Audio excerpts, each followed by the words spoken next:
안녕하세요 여러분. 지난 시간 어근으로 배우는 단어 어떠셨나요? 처음엔 좀 어려운 듯 했지만 한 10분 정도 지나고 나니까 좀 지겹긴 하지만 이해가 되고, 이렇게 영어 단어 외우는 것이 정말 효율적이라는 생각 하지 않으셨나요? 처음엔 좀 힘들 수 있습니다. 그러나 그 방식이 익숙해지면 영단어가 익숙해지고, 영단어가 익숙해지면 영어가 익숙해집니다. 자, 그럼에도 불구하고 저희들은 그 방법만 가지고 단어 공부를 하게 되면 너무 지겹다라는 것을 잘 압니다. 자, 어근을 가지고 공부하더라도 다양한 방법을 사용했을 때 그 효과가 커지거든요. 자, 오늘 하는 방법이 바로 그런 방법 중 하나입니다. 단어를 대비, 대조 혹은 비교함으로써 암기하는 효과를 더욱 높이는 방법이니까요. 자, 오늘은 그 방법의 첫 번째 시간으로 아날로그 vs 디지털입니다. 이 두 단어를 통해서 관련 단어를 배워보려고 합니다. 자, 한번 시작해 볼까요? 자, 질문으로 먼저 시작을 해보겠습니다. 자, 아날로그는 뭘까요? 디지털은 왜 디지털일까요? 아날로그는 그냥 구식이고 디지털은 좀 신식인가요? 자, 그러면 질문 한번 바꿔보겠습니다. 자, 영단어에서 아날로그가 먼저일까요? 디지털이라는 단어가 먼저 등장했을까요? 바로 눈치채셨죠? 당연히 디지털이 먼저니까 제가 여쭤봤겠죠? 네, 디지털은 15세기경에 등장을 했습니다. 그 반면에 아날로그는 19세기가 되어서 등장을 하게 됩니다. 자, 우리 생각과는 정반대죠? 자, 아날로그부터 한번 보겠습니다. 이 단어는 너무너무 중요한 단어입니다. 자, 이 단어를 한번 나눠볼까요? 나눠보면 아나와 로그로 나눠지는데요. 로그가 오늘의 핵심입니다. 정말 중요한 단어인데 우리는 이 로그를 그렇게 소중하게 다루지 않는 것 같아요. 영어에서도 일상생활에서도 하물며 수학에서도 원어민뿐만 아니라 이 서유럽 국가들의 삶에 녹아있는 단어가 바로 이 로그입니다. 자, 여러분들이 오늘 영상이 끝나고 나면 나는 도대체 어떻게 단어 공부를 한 거지? 하고 스스로 반성하실 수도 있습니다. 사실 김 대표하고 둘이서 이 두 번째 타입 공부 방법에 대해서 제목을 뭘로 할까 고민을 했는데, 이 아날로그 vs 디지털로 하자는 공통적인 의견을 가졌습니다. 그 가장 중요한 이유가 바로 로그와 이 디지털의 디짓이 저희들의 두 번째 타입 영상을 찍어가는데 표본, 스탠다드가 되기 때문입니다. 자, 로그는 이 그리스어의 로고스에서 왔습니다. 자, 로고스 전에는 에리지라는 엄청난 단어 제조기가 있습니다. 아마 순서대로라면 다다음 주쯤 이 에리지 어근으로 배우는 단어 영상이 나갈 것 같은데요.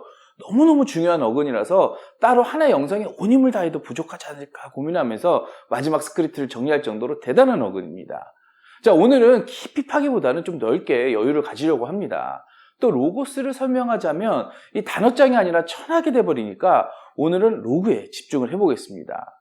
우선 이 로그는 말이라는 사실을 먼저 알아두셨으면 좋겠습니다. 자, 저번 영상과도 연결이 되죠. 자, 우리가 로그가 들어가는 가장 먼저 배운 단어는 아마 다이얼로그일 겁니다. 다이아는 둘이란 뜻입니다. 로그는 말이니까 둘이서 하는 말이 되겠죠? 지난 시간에 둘을 나타내는 대표적인 접두사 바이를 했습니다. 그런데 오늘 다룰 다이아, DI도 둘을 나타내는 어근으로 봅니다. 이 DI를 어근으로 하는 대표적인 단어가 diplomatic입니다. 외교적인 이라는 뜻이죠. 외교라는 것이 뭔가요? 기본적으로 두 나라 사이에서 이루어지는 것이죠. 그래서 DI, D를 쓰는 것입니다. 어쨌든 이 D나 다이아가 둘이라고 한다는 사실을 알아두셔야만 합니다. 그러면 이런 분들이 있을 겁니다. 아니 이렇게 둘이 많아? 이러실 수 있는데요. 바이가 DI에서 파생된 것으로 봅니다. D가 B가 된 것으로 보면 사실은 같은 어근을 사용하는 것입니다. 우리 삶에서 이 둘이라고 하는 것은 아주 중요하기 때문에 이 접두어에서 파생된 단어들이 꽤나 됩니다. 이 부분은 나중에 다룰 예정이니 계속 저희들과 함께 해주시고요. 오늘은 이 DI, 다이아도 둘을 나타내는 접두사다 라는 맛만 보시고 넘어가시면 됩니다. 그리고 조금 우리가 시간이 지나면 우리가 사회시간 같은 데서 이데올로기, 영어로는 아이디올로지 이 단어를 듣게 되죠. 이거는 아이디어와 로지의 합성어입니다. 자, 로지는 로그의 형제쯤 되는데요. 자, 이걸 설명하기 위해서는 어쩔 수 없이 그리스 철학이랑 과거로 잠깐 빠질 수밖에 없겠습니다. 자, 정확한 철학적 개념으로 듣지 마시고 그냥 이야기로 들어주세요. 자, 옛날 그리스 사람들은 자연을 탐구를 했습니다. 그리고 이 자연의 근원적 시작이 무엇일까를 고민했다고 합니다. 자, 그러던 어느 날 한 철학자가 그 근원을 로고스라고 한 겁니다. 그럼 로고스는 무엇이냐? 바로 규칙이고 질서다. 이렇게 규정을 했다고 합니다.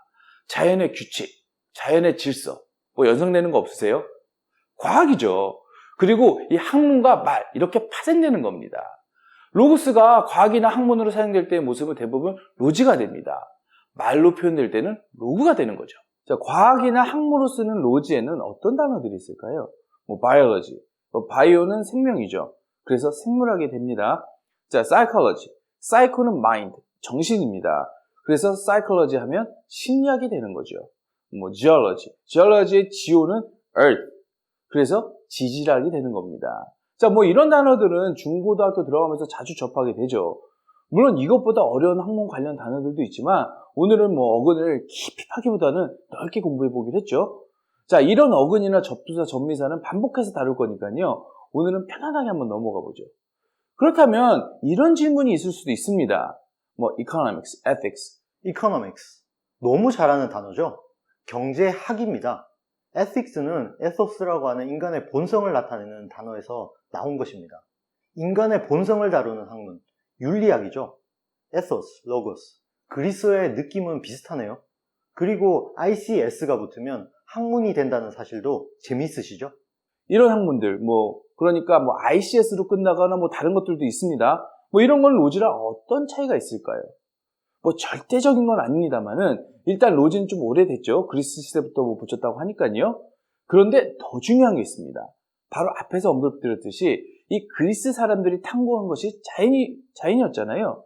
그래서 자연과학에 로지가 많이 붙는 겁니다. 오늘은 이 로지를 다 끝낼 수는 없습니다. 워낙 중요하기 때문에 이렇게 한번 비교를 통해서 맛을 보고 그 다음에 이 에리지 영상에서 완벽하게 정리를 하겠습니다. 자, 그리고 우리가 이제 다이얼로그, 아이디올로지, 각종 학문들을 지나서 우리가 지식이 좀 쌓이게 되면 이런 이야기를 많이 하죠. 참, 네 말은 전혀 못 알아듣겠어. 말이 좀 로직해야지. 그렇습니다. 이 로직의 로그도 이 로그에서 온 겁니다. 말이 된다는 뜻이죠. 자, 이런 단어들을 보면서 이제 시간이 흘러가면서 학교 다닐 때와는 다르게 친구도 멀어지고 스스로 외로워질 때가 있죠. 이제 그럴 때는 이제 혼잣말 할 때가 있는데 이걸 독백이라고 합니다. 영어로는 모놀로그라고 하죠. 자, 모노는 지난 시간에 배웠죠. 그리스에서 왔는데 하나였잖아요. 혼자 하는 말, 이게 모놀로그입니다. 자, 이렇게 시간을 보내다 보면은 사색에 잠기기도 하고 또 많은 생각을 하게 되면서 갑자기 책이 쓰고 싶어집니다. 그러면 이제 책에 서문을 먼저 적어 봅니다. 자, 책을 쓰기 전에 말이죠. 자, 그것을 프롤로그라고 합니다. 자, 프로는 앞이라는 뜻. 벌써 3번째 반복되네요. 너무너무 중요한 접두사라는 생각이 드시죠? 그리고 책을 다 씁니다. 이제 마지막에 조금 아쉬움이 남아서 맨 뒤에 맺은말을 다는데 이걸 에필로그라고 하죠. 에피는 에디션, 추가라는 뜻입니다. 그래서 에필로그는 추가말, 맺은말 이런 뜻이죠. 여러분, 로그가 말이라는 뜻 이제 확실히 와닿으시죠? 사실 이 정도만 해놓아도 다음 에리지 영상 시간에 큰 도움이 될 듯 합니다. 자, 이제 본격적으로 아날로그를 확인해 보겠습니다. 로그는 분명히 말로 쓰이는 것이 틀림없습니다. 그런데 시간이 지나면서 언어가 진화를 하게 되죠. 그래서 로그가 비율이라는 뜻도 가지게 되는데 여러 가설들이 있는 것 같습니다만 그 가설들이 중요한 건 아닌 것 같고요. 다만 말이라는 것이 나가면서 어떤 파장을 일으키는 것을 발견한 것 같아요. 그런데 그것이 일정한 비율로 만들어졌다고 해서 로그가 때로는 비율로 쓰이게 되는 겁니다. 그리고 아나는 처음부터 끝까지 계속이라는 뜻을 가지고 있습니다. 이 아나가 진화해서 된 전치사가 하나 있는데 이 영상 꼭 봐주셔야겠죠? 네, 바로 온입니다. 이제 아나 확 와닿으시죠? 일정한 비율로 계속되는 어떤 모습이죠. 네, 바로 이런 모습입니다. 이것을 아날로그라고 하는 겁니다. 자, 이제 디지털 한번 확인해 보시죠. 앞에서 제가 이런 질문을 드렸죠. 아날로그와 디지털 중 어떤 것이 훨씬 오래된 단어일까? 자, 그런데 이 로그와 디짓, 즉 어근만 비교하면 어떨까요? 로그는 앞에서 보셨듯이 과학이고 학문이고 말이고 철학이고 아주 어른스럽죠. 반면에 이 디짓은 아주 유아틱합니다. 자, 여러분 여기를 한번 봐주세요. 자, 지금 여러분 눈앞에 이 손가락이 보이시죠? 네, 이게 디짓입니다. 혹은 저희들 몸에 이 손가락이랑 비슷한 게 있죠? 뭐가 있죠? 네, 발가락이 있죠. 발가락도 디짓이라고 불렀습니다. 아주 옛날에 우리가 일반적으로 무엇인가를 가지고 숫자를 세기 시작했잖아요. 그게 바로 손가락이었겠죠. 그래서 이 디짓은 손가락이나 발가락이라는 의미에서 발전을 해서 10 미만의 숫자, 즉 0에서부터 9까지의 숫자를 의미하는 단어로 발전을 합니다. 디짓은 숫자이기도 합니다. 자, 지금까지만 보면 우리가 알고 있던 상식과는 많이 벗어나 있지 않나요? 자, 우리는 아날로그 세대 그러면 뭔가 굉장히 구식적 느낌이 들고 디지털 세대 그러면 뭔가 현대적이고 과학적인 느낌이 들잖아요. 그런데 영화에서는 그렇지 않죠. 자, 오히려 아날로그가 뭐 과학적이고 학문적 느낌이 더 들죠. 오히려 수준이 높은 거죠. 반면에 디짓은 좀 그렇죠. 뭐 손가락이나 발가락, 뭐 또는 발가락이나 손가락으로 세는 숫자잖아요. 그래서 원어민들에게는 아날로그 세대다, 뭐 디지털 세대다 하는 말의 느낌이 우리랑 다르다는 사실을 여러분들이 아셔야 됩니다. 우리가 우리말로 사용하거나 번역하면서 이 원어민들이 쓰는 단어들과 뭐 다르게 느낀 거는 사실 이것뿐만이 아닙니다. 더 많겠죠? 자, 디짓은 DEIK라는 어근에서 왔습니다. 그리고 이 DEIK도 엄청나게 중요한 어근이거든요. 그래서 이 DEIK도 따로 다룰 겁니다. 자, 여러분들이 알만한 많은 단어들이 이 DEIK로부터 파생이 됐고요. 또 이 DEIK를 알게 되면 여러분들의 어휘 실력이 상당히 높아질 것을 확신합니다. 또 그리고 재밌는 사실 하나 알려드리면 이 DEIK도 진화를 해서 말이란 뜻이 있습니다.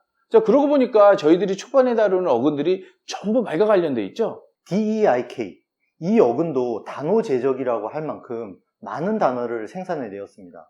LEG를 다시 다룰 예정이듯이 이 어근도 곧 다룰 예정입니다만 오늘 간단하게 짚고 넘어가겠습니다. 이번 영상, 두 번째 타입의 영상 컨셉이 외우기보다는 듣기만 해도 암기가 되도록 체화되도록 만들려고 하다 보니까 이야기 위주로 흘러가게 됩니다. 그래도 간단하게 이 어근을 확인해 보는 것이 필요하다고 판단합니다. 자, 조금 전에 이재준 대표가 손가락을 펴서 손을 앞으로 쭉 내밀었죠. 바로 이것이 DEIK의 기본 개념입니다.